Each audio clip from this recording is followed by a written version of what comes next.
Lahore high court ने तहरीक इंसाफ से बदले का निशान वापस लेने के खिलाफ दायर दरख्वास्त खारिज कर दी।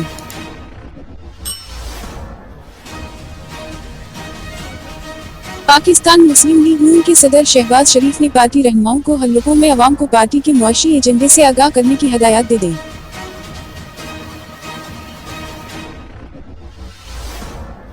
इसराइल ने जनूबी लबनान के इलाके नक़रा में इमारत पर हमला किया, जिसके नतीजे में हिज़्बुल्लाह के सीनियर एहलकार हुसैन यज़दीक समेत 4 अरकान शहीद हो गए।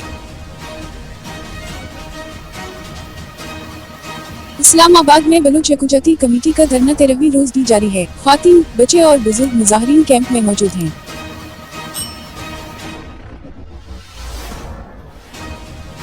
इलेक्शन ट्रिब्यूनल के जस्टिस चौधरी अब्दुल अजीज ने कहा है कि जो इश्तहारी मज़्म है अदालत में पेश नहीं हुआ वो नाहल होगा।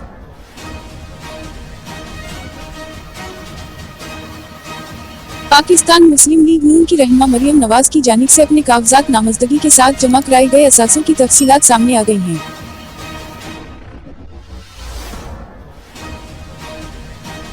लबनानी मज़ाहमती तंजीम हिज़्बुल्लाह के सरबराह हसन नसरल्लाह ने हमास रहनुमा के कत्ल का बदला लेने का ऐलान करते हुए कहा है कि इसराइल को साल हलारूरी के कत्ल की सजा जरूर दी जाएगी।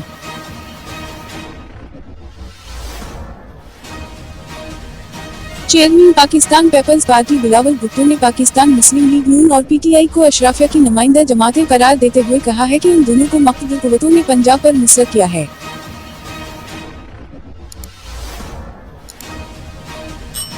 पाकिस्तान क्रिकेट टीम के साबिक बैटिंग कोच एंड्रयू पेवटर को अफगानिस्तान क्रिकेट बोर्ड की जानिब से टीम का बैटिंग कोच मुकर्रर करने पर पाकिस्तान क्रिकेट बोर्ड (पीसीबी) ने हैरत का इजहार कर दिया।